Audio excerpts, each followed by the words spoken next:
الکریم اما بعد فاعوذ باللہ السمیع العلیم من الشیطان الرجیم بسم اللہ الرحمن الرحیم رب اشرح لی صدری ویسر لی امری واحلل عقدۃ من لسانی یفقہوا قولی رب یسر ولا تعسر وتمم بالخیر۔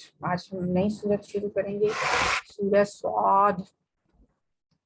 یہ قرآن پاک کی ان 3 سورتوں میں سے ایک ہے جو ایک ایک حرف سے شروع ہوتی ہیں، حروف تہجی ایک ایک، جیسے نون والقلم وما یسطرون، اور ایک سورت شروع ہوتی ہے قاف، اور ایک یہ ہے صاد۔ یہ مکی صورتوں میں سے ان مکی صورتوں میں سے ہے جن کا مرکزی مضمون توحید ہے، اور اس کا آغاز ہو رہا ہے، شروع کرتے ہیں بسم اللہ الرحمن الرحیم۔ صاد والقرآن ذی الذکر۔ صاد، اب یہاں پہ اس پہ آیت ختم نہیں ہو رہی۔ بعض حروف مقطعات ایسی ہیں جیسے ان کے بعد جیسے الف لام میم، آیت ختم ہو جاتی ہے یہاں پہ، لیکن یہ اسی آیت کا حصہ ہے۔ صاد، واو قسمیہ ہے، قسم ہے قرآن نصیحت والے کی، ذکر، نصیحت والے کی، ذکر والے قرآن کی قسم ہے۔ قسم کھا کے پھر آگے کس وجہ سے قسم کھائی ہے، وہ مقسوم علیہ کیا ہے، وہ یہاں پہ موجود نہیں ہے۔ ڈاکٹر اسرار احمد کہتے ہیں کہ جن صورتوں کے بعد قسم کھانے کے بعد اس کا مقسوم علیہ نہ ہو تو پھر وہاں پہ سورہ یاسین میں ہم نے پڑھا تھا، یاسین والقرآن الحکیم، یاسین قسم ہے قرآن حکیم کی، تو آگے اس کا مقسوم علیہ کیا تھا، مقسم علیہ، یعنی جس بات پہ قسم کھائی گئی ہے وہ تھا انک لمن المرسلین، بے شک آپ صلی اللہ علیہ وآلہ وسلم بھیجے ہوئے میں سے ہیں، رسولوں میں سے ہیں۔ تو جس آیت کے بعد اس کا مقسم علیہ موجود نہ ہو تو پھر اس کا مقسم علیہ کیا سمجھا جائے گا، انک لمن المرسلین، وہی جو سورہ یاسین میں ہے، بے شک آپ رسولوں میں سے ہیں، مرسلین میں سے ہیں۔ بل الذین کفروا، اچھا یہاں پہ ذکر کی بھی تھوڑی سی وضاحت کرنا چاہوں گی کہ ذکر کا جو لفظ ہے یہ قرآن پاک میں قرآن حکیم ہی کے لیے آیا ہے، انا نحن نزلنا الذکر وانا لہ لحافظون، بے شک ہم نے اس ذکر کو نازل کیا اور ہم ہی اس کی حفاظت کرنے والے ہیں۔ یہ سورہ ہجر کی آیت ہے۔ اسی طرح سورہ انبیاء میں فرمایا لقد انزلنا الیکم کتابا فیہ ذکرکم، اے لوگو ہم نے تمہاری طرف یہ کتاب نازل کی ہے، اس میں تمہارا ذکر ہے، افلا تعقلون، تو کیا تم عقل سے کام نہیں لیتے۔ تو ذکر کے معنی یاد دہانی کے ہیں، اس کے معنی نصیحت کے بھی ہیں، اور ذکر قرآن حکیم کو بھی کہا جاتا ہے۔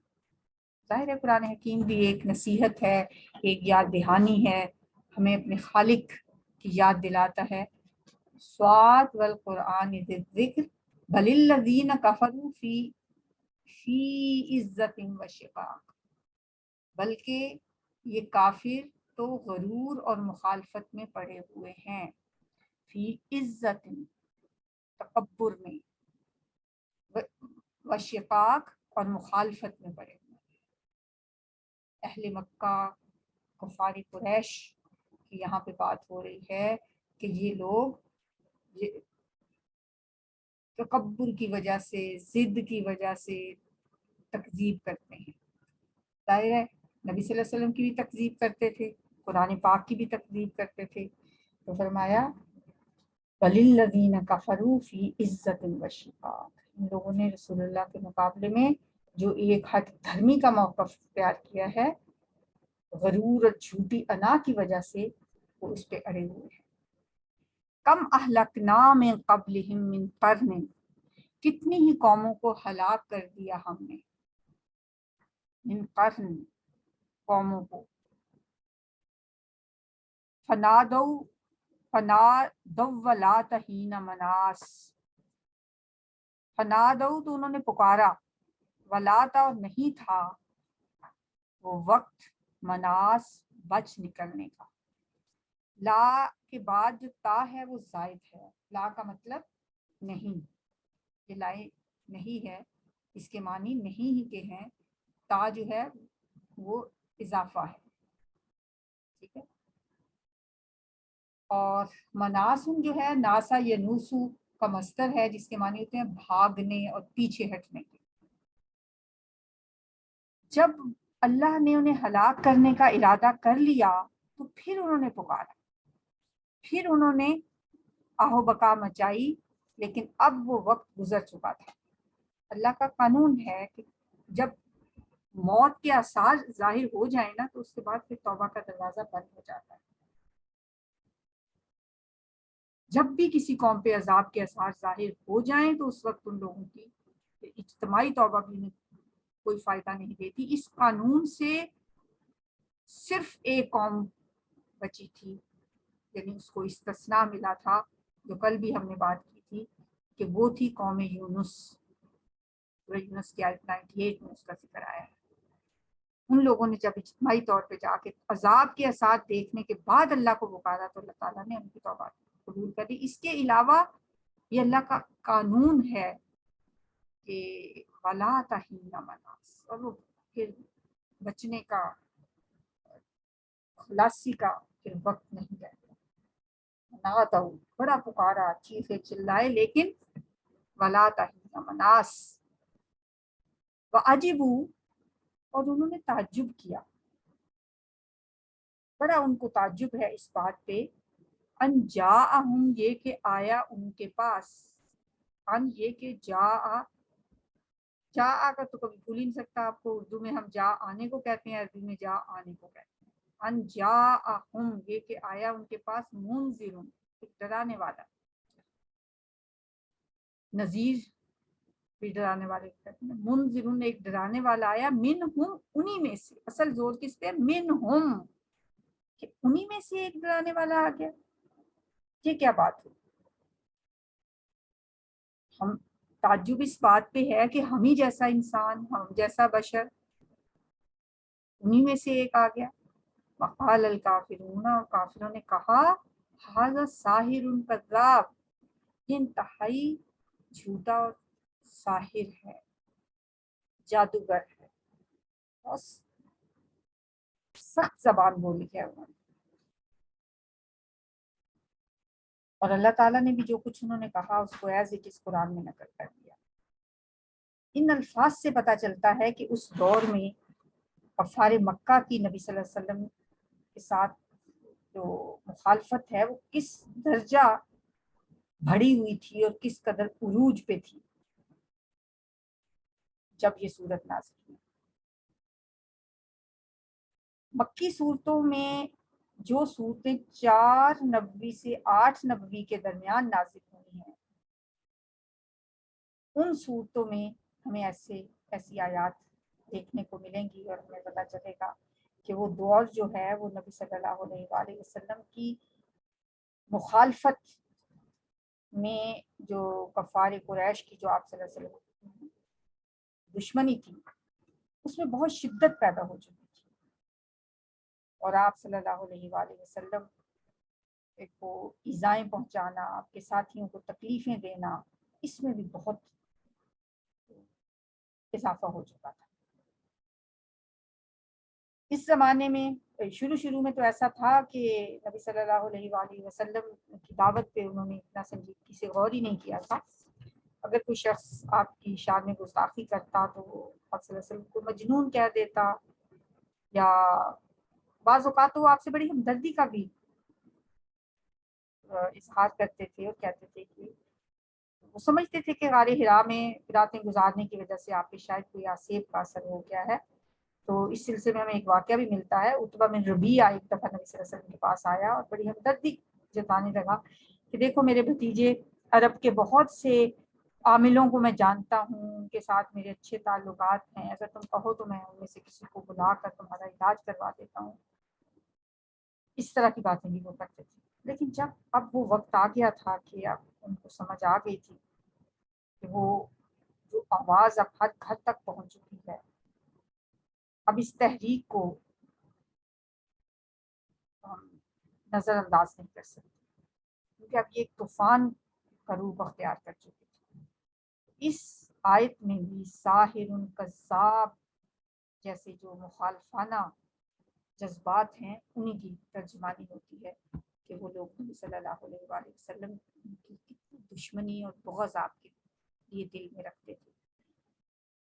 جعل، کیا یہ سوال، جعل اس نے بنا دیا، آلہتا کئی معبودوں کو، الہ واحد ایک ہی معبود. ہم تو کئی معبودوں کی پوجا کرتے ہیں، اللہ کو بھی مانتے ہیں، لیکن اس نے ان سب کو ملا کے ایک بنا دیا. قل هو اللہ احد، ایک ہی خدا، الہکم الہ واحد، ان ھذا لشیء عجاب، بے شک یہ تو البتہ ایک چیز ہے بڑی ہی عجیب. عجاب، بڑی عجیب بات ہے یہ تو، کہ جب کام مختلف ہیں تو ہر بت کا الگ کام ہے، اس کی الگ ذمہ داری ہے، تخلیقات مختلف ہیں، تو پھر ان کو بنانے والے بھی مختلف ہونے چاہیے، ان کا انتظام چلانے والے بھی مختلف ہونے چاہیے. تو اس نے تو ایک ہی معبود بنا دیا سب کو. ان ھذا لشیء عجاب، یہ تو بڑی ہی عجیب بات ہے، یہ بات تو ہماری عقل سے ماوراء ہے، یہ تو ہمیں سمجھ ہی نہیں آتی.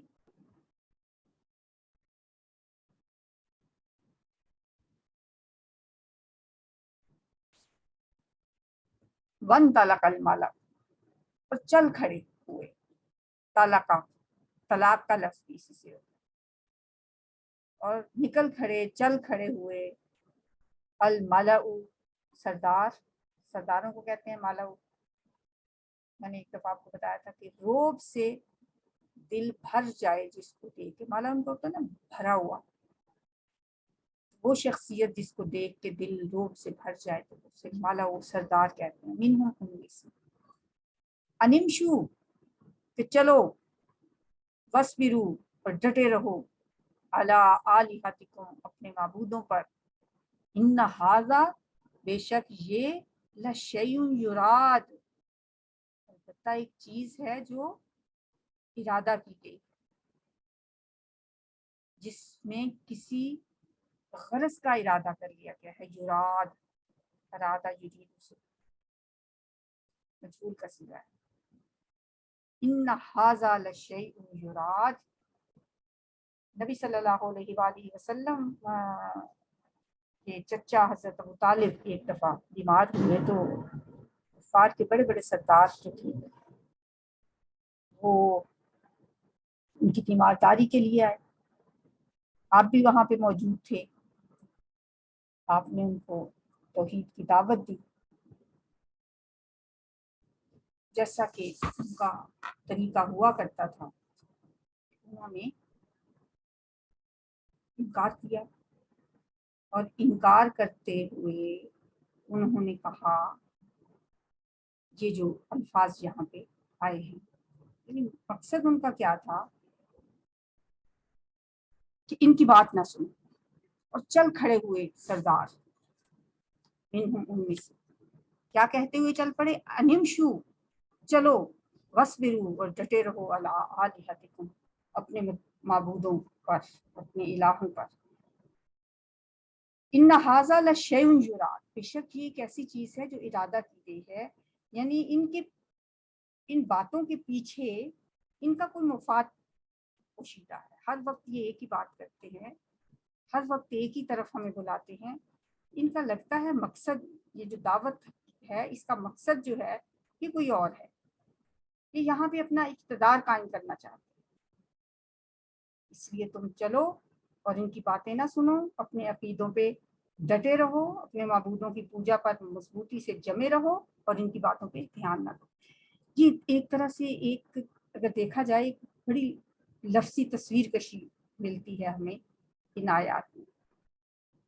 اگر ہم اس ماحول کو اپنے ذہن میں رکھیں کہ بہت سے لوگ بیٹھے ہیں، نبی صلی اللہ علیہ وسلم سے خطاب کر رہے ہیں اور قریش کے بڑے بڑے سردار موجود ہیں، سب لوگ آپ کی باتیں سن رہے ہیں، لیکن اچانک تھوڑی دیر کے بعد ان کے سردار یہ کہتے ہوئے وہاں سے اٹھ کھڑے ہوتے ہیں کہ چلو یہاں سے، کیوں ہم ان کی باتیں سنیں، کیوں ہم ان کے کہنے پہ اپنے معبودوں کو چھوڑ دیں، چھوڑ دو ان کی باتوں کو، جاؤ اپنا کام کرو، اور ان کی باتوں پہ کوئی سنجیدگی سے غور کرنے کی ضرورت نہیں، یہ تو کسی اور ہی ایجنڈے پہ کام کر رہے ہیں، ان ھذا لشیء یراد، یہ تو کچھ اور ہی چاہتے ہیں۔ ایسے بہت سے مواقع آتے تھے جب نبی صلی اللہ علیہ وسلم کو ایسے سچویشن کا سامنا کرنا پڑتا تھا۔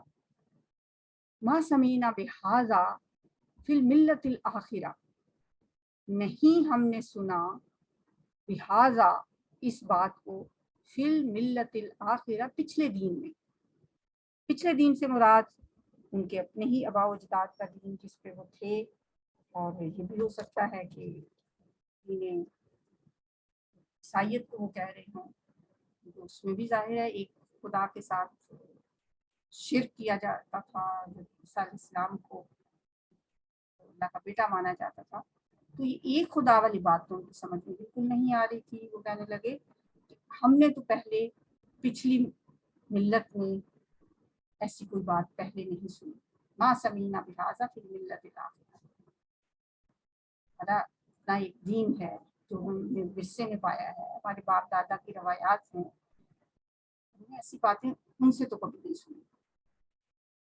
ان ھذا الا اختلاق، نہیں ہے یہ مگر گھڑی ہوئی بات۔ اختلاق جو ہے وہ خلق سے باب افتعال ہے، یعنی کوئی خام خواہ بنائی ہوئی چیز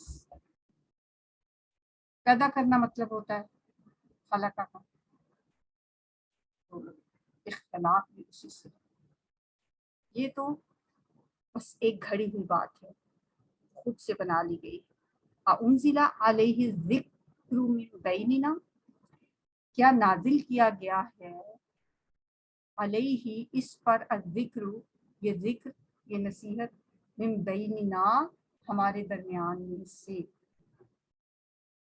یعنی ہم میں سے یہ ذکر اسی پر نازل ہوا ہے۔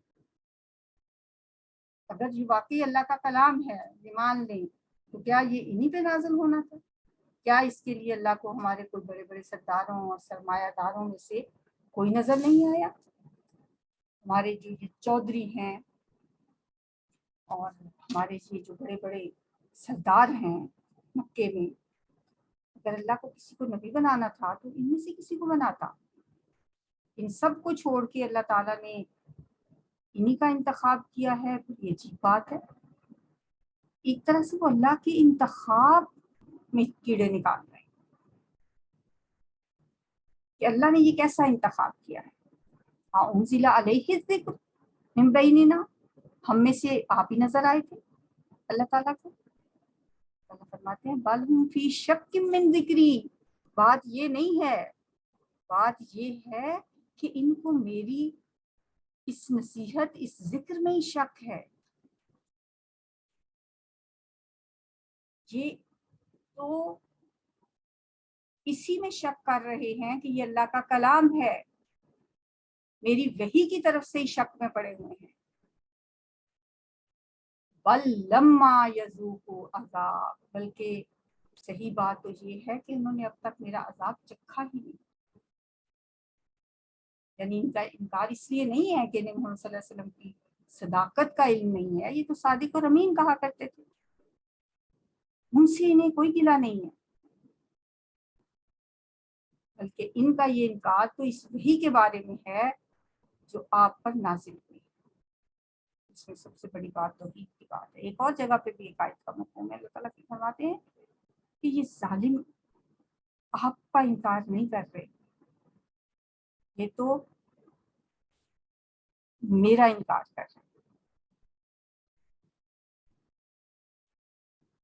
یہاں بھی وہی بات کی جا رہی ہے کہ بل ہم فی شک من ذکری، میری توحید، میرا ذکر، میری یہ وحی جو آتی ہے، ان کو تو اس پہ شک ہے، بلکہ اصل بات یہ ہے کہ انہوں نے ابھی تک لم جو ہوتا ہے اس کا مطلب ہوتا ہے نہیں، اور ماں جو ہے وہ یہاں پہ ماں کے بہت سارے معنی ہوتے، بلکہ لم نہیں، ما یذوق نہیں ہے جو چکھا انہوں نے عذاب، ابھی تک انہوں نے میرے عذاب کو چکھا ہی نہیں ہے۔ ام عندہم خزائن رحمت ربک، کیا ان کے پاس خزانے ہیں تیرے رب کی رحمت کے؟ خزانہ سے خزائن جمع ہے، رحمتی ربی کا تیرے رب کی رحمت کی، کیا ان کے پاس تیرے رب کی رحمت کے خزانے ہیں؟ العزیز الوہاب، جو نہایت غالب اور بہت عطا کرنے والا ہے۔ یعنی یہ جو باتیں کرتے ہیں، کیا اللہ نے ان کو بتا دی ہے یہ بات؟ کیا اللہ کی رحمت کے خزانوں کا اختیار ان کے پاس آ گیا ہے؟ کیا اللہ ان لوگوں سے پوچھے گا اب کہ میں نبوت اور رسالت کے منصب پر کس کو فائز کروں؟ یہ سمجھتے ہیں یہ ساری رحمت کے جو خزانے ہیں وہ انہی کے پاس اب آ گئے ہیں، اور اللہ تعالیٰ کو اب ہر کام انہی سے پوچھ کے کرنا چاہیے، اور یہ ان کے پاس اختیار ہے کہ جس کو چاہیں دیں، جس کو چاہیں نہ دیں۔ اگر ایسا نہیں ہے، بلکہ رب کے خزانوں کا مالک وہی وہاب ہے جو بہت دینے والا ہے، تو پھر انہیں محمد صلی اللہ علیہ وسلم کی نبوت سے انکار کیوں ہے؟ اللہ کی مرضی، جسے چاہے اس کو اپنی فضل سے نواز دے۔ اللہ خوب جانتا ہے حیث یجعل رسالتہ، کہ اس نے کہاں رکھنی ہے اپنی رسالت، کس کو سونپنی ہے اپنی رسالت۔ ان سے پوچھ کے تو نہیں اللہ تعالیٰ دے گا کسی کو۔ ہم عندہم خزائن رحمت ربک العزیز الوہاب، وہ رب جو نہایت غالب ہے، بہت عطا کرنے والا ہے، اس کی رحمتوں کے خزانوں کے مالک اب یہ بن گئے ہیں۔ ام لہم ملک السماوات والارض، یا انہی کے لیے ہے بادشاہت آسمانوں کی اور زمین کی، وما بینہما، اور جو کچھ ان دونوں کے درمیان ہے، کیا یہ سب کچھ اب ان کو مل گیا ہے؟ یہ مالک ہیں ہر چیز کے، ان کو اختیار دے دیا ہے اللہ تعالیٰ نے۔ تو پھر فَلْيَرْتَقُوا فِي الْأَسْبَابِ، تو چاہیے کہ وہ اوپر چڑھ جائیں، فی الاسباب، سیڑھیوں میں۔ اسباب ہر اس چیز تک پہنچنے کے لیے یہ لفظ استعمال ہوتا ہے، جو بھی انسان جس جگہ پہ بھی پہنچنا چاہے تو اس تک پہنچنے کے لیے جو بھی ذریعے اختیار کیے جاتے ہیں، سیڑھی کے لیے بھی لفظ آتا ہے فَلْيَرْتَقُوا، تو چاہیے کہ وہ چڑھ جائیں فی الاسباب، سیڑھیوں میں۔ یعنی اگر تمہارے لیے ممکن ہے تو تم اپنے سارے وسائل استعمال کر لو اور آسمان پہ چڑھ جاؤ، اور رب العالمین کی رحمت کے خزانوں میں اور اس کے اختیار میں تصرف کر کے دیکھ لو کہ تم کر سکتے ہو ایسا۔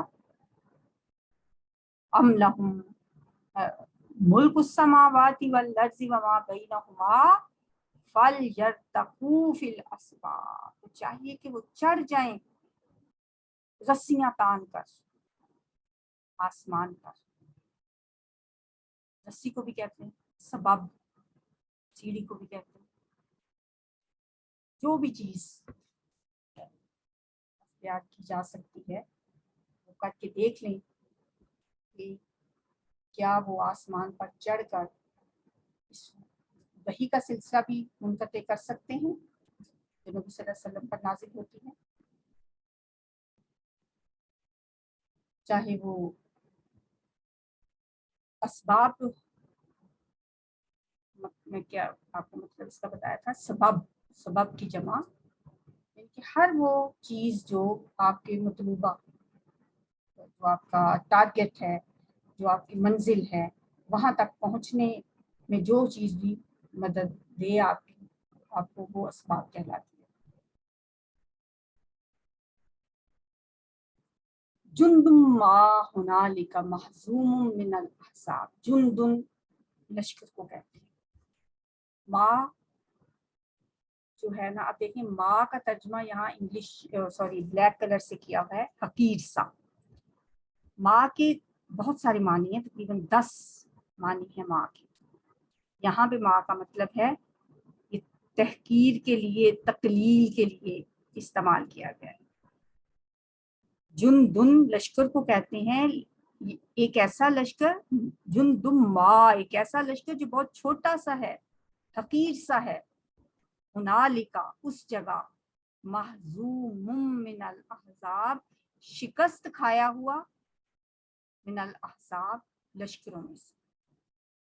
احزاب سورہ احزاب بھی ہم نے پڑھی ہے، حزب ان کی جمع ہے، گروہ کو کہتے ہیں، اور بہت سارے گروہ یہاں مراد ہے. جندن ما یعنی یہ بھی بڑے بڑے لشکروں میں سے شکست کھایا ہوا چھوٹا سا لشکر ہے. اب اس میں جنگ بدر اور یوم فتح مکہ کی طرف بھی اشارہ ہو سکتا ہے، جہاں کافر جو ہیں عبرتناک شکست سے دوچار ہوئے. اور ایک طرح سے یہ نبی صلی اللہ علیہ وآلہ وسلم کی مدد اور کافروں کی شکست کا وعدہ بھی ہے اس میں. ان کا یہ جو چھوٹا سا لشکر ہے، یہ باطل کے لشکروں میں سے بہت معمولی سا لشکر ہے، حقیر سا لشکر ہے. آپ اس کی بالکل پرواہ نہ کریں، اس سے خوف نہ کھائیں، یہ عنقریب شکست کھائیں گے. ہنالکا یہ بعید کے لیے یہ اشارہ ہوتا ہے. ہنالکا ظاہر ہے جنگ بدر اور فتح مکہ کے موقع پہ یہ حقیر سا لشکر جیسے دم دبا کے بھاگا، یہ اسی کی طرف اشارہ ہے. ایک اور جگہ پہ بھی آتا ہے سَيُهْزَمُ الْجَمْعُ وَيُوَلُّونَ الدُّبُرَ. جتنے لشکر ہیں یہ سب شکست کھا جائیں گے، اور وَيُوَلُّونَ الدُّبُرَ اور پیٹھ پھیر کر بھاگ جائیں گے. یہاں بھی مسلمانوں کو ایک طرح سے یہاں پہ ایک امید دلائی گئی ہے، مسلمانوں کو ایک فتح کی ایک طرح سے ان سے وعدہ کیا جا رہا ہے کہ اب وہ وقت دور نہیں ہے جب یہ جندم، یہ چھوٹا سا جو لشکر ہے، محزوم من الاحزاب، یہ شکست کھا جائے گا احزاب سے. کذبت قبلہم قوم نوح. اب یہاں سے اگلی آیات میں قوم نوح، قوم ہود، قوم لوط اور قوم شعیب اور آل فرعون کے عبرتناک انجام کا ذکر. مطلب یہ ہے کہ جو طریقہ انہوں نے اب اختیار کیا ہوا ہے، یہی طریقہ ماضی کی اقوام اختیار کر کے ہلاکت سے دوچار ہو چکی ہے. اور قریش مکہ کو چاہیے کہ وہ ان کے برے انجام سے کچھ سیکھ لیں. اس سے پہلے بھی ایسا ہو چکا ہے کہ کذبت قبلہم قوم نوح وعاد، جھٹلایا ان سے پہلے قوم نوح نے اور قوم عاد نے، وفرعون ذو الاوتاد اور میخوں والے فرعون نے.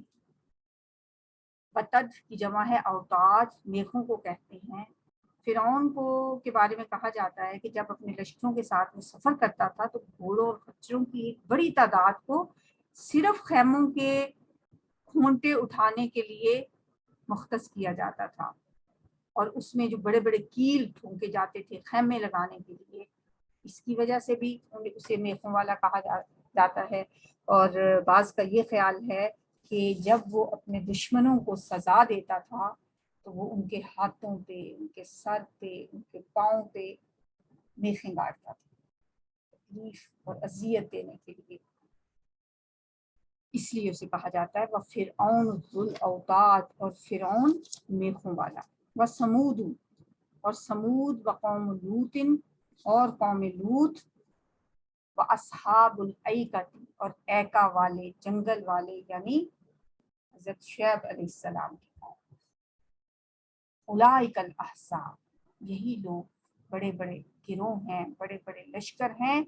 ان نہیں، کلن کوئی بھی، الا مگر، کذب الرسول اس نے جھٹلایا رسولوں کو، فحق عقاب تو واقعہ ہو گیا ان پر میرا عذاب. عقاب مین عذاب. تو جن لوگوں نے بھی یعنی ان میں سے کوئی بھی ایسا نہیں تھا جس نے رسولوں کو جھٹلایا ہو، پھر میری سزا ان پر ثابت ہو گئی۔ اللہ تعالیٰ نے پھر ان کا جو انجام کیا وہ ہم نے بارہا قرآن میں پڑھا ہے۔ وَمَا يَنظُرُ هَؤُلَاءِ إِلَّا صَيْحَةً وَاحِدَةً، اور نہیں انتظار کر رہے یہ سب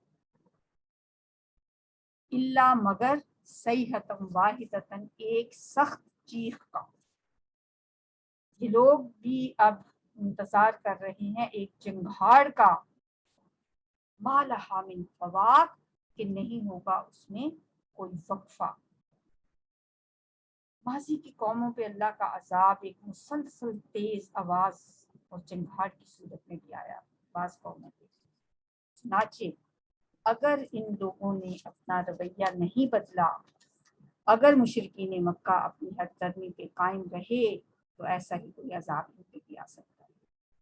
آج سائنس بھی یہی کہتی ہے کہ ساؤنڈ ویوز ہوتی ہیں نا، کیونکہ یہ بھی انرجی کی ایک قسم ہے، اس کی ایک انتہائی زوردار آواز جو ہے وہ کسی بھی مادی نظام کو تہس نہس کر سکتی ہے اور ماحول میں بڑے پیمانے پہ تباہی پھیلا سکتی ہے۔ چنانچہ اللہ بھی اگر کسی قوم کو ہلاک کرنا چاہے تو یہ کام صرف وہ ایک صیحۃ واحدہ، ایک چنگھاڑ، ایک چیخ کے ذریعے کر سکتا ہے۔ ما لہا من فواق، کہ نہیں ہوگا ان کے درمیان کوئی وقفہ۔ فواق کا مطلب ہے وقفہ۔ اچھا، فواق کا جو لفظ ہے نا، یہ اس وقفے کے لیے بولا جاتا ہے عربی میں جب کسی جانور کا دودھ دہایا جاتا ہے نا۔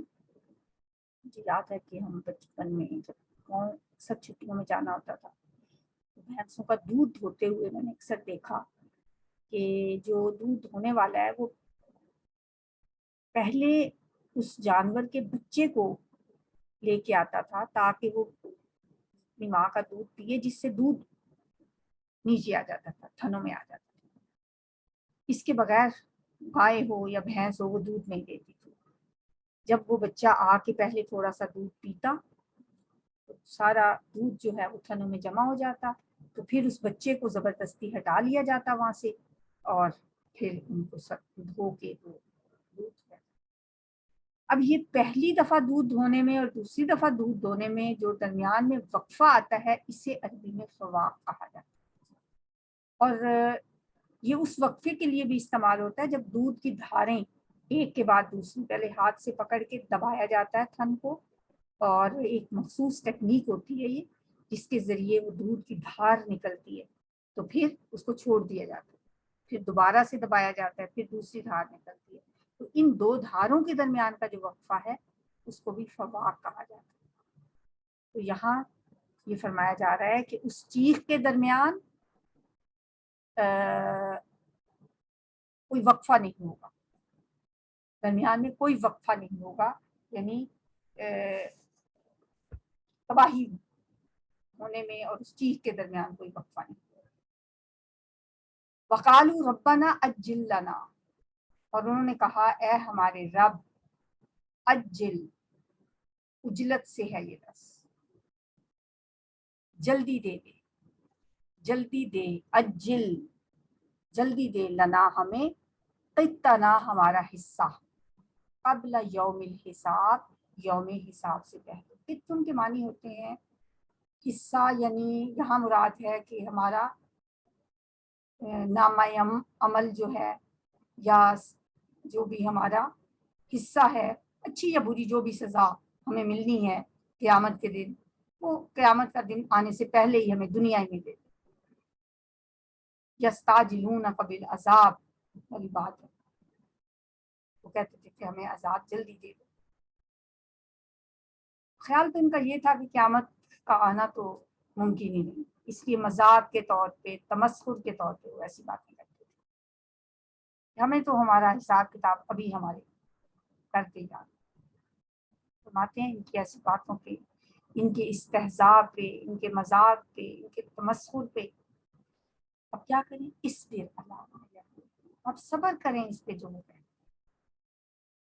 واذکر عبدنا داؤد، ہمارے بندے داؤد علیہ السلام کو یاد کرو. وہ نبی صلی اللہ علیہ وسلم کو اب پھر ماضی میں اللہ تعالیٰ میں جا رہے ہیں اور ایک واقعہ سنا رہے ہیں اپنے ایک عظیم بندے کا. کہتے ہیں تذکرہ کریں ذرا ہمارے بندے داؤد علیہ السلام کا، ذل عید، جو قوت والے تھے. یہاں ید سے مراد ہاتھ نہیں ہے بلکہ یہ تائید سے ہے، قوت کے لیے اسی سے لفظ تائید نکلتا ہے. اس کا مطلب ہوتا ہے تقویت،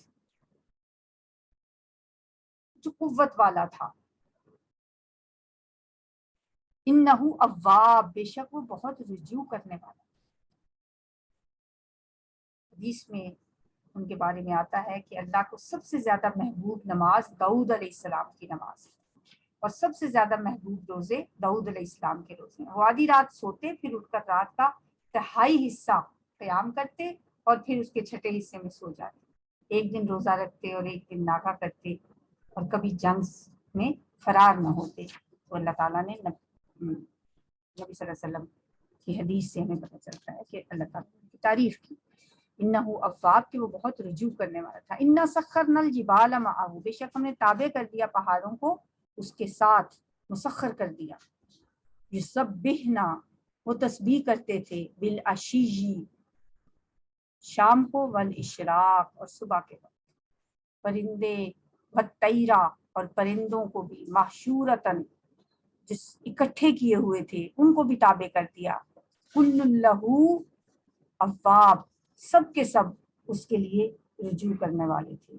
یہ حضرت داؤد علیہ السلام کے بارے میں بتایا جا رہا ہے کہ پہاڑ اور پرندے سب اللہ کی طرف رجوع کرتے، یا یہ کہ پہاڑ اور پرندے حضرت داؤد کی طرف رجوع کرتے اور پھر حضرت داؤد ان سب کے ساتھ اللہ کی طرف رجوع کرتے.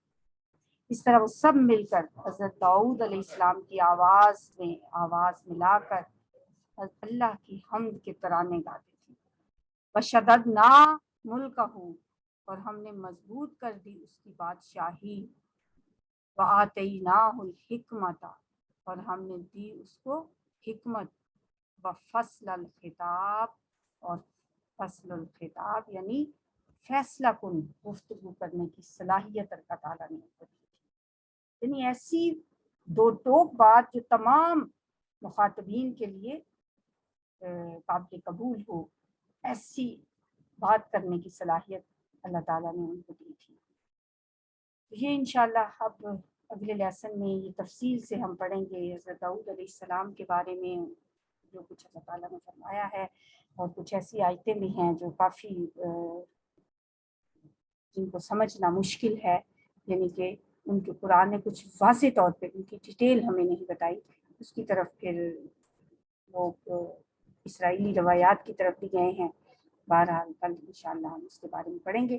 سبحانک اللہم و بحمدک، نشہد ان لا الہ الا انت، نستغفرک و نتوب الیک.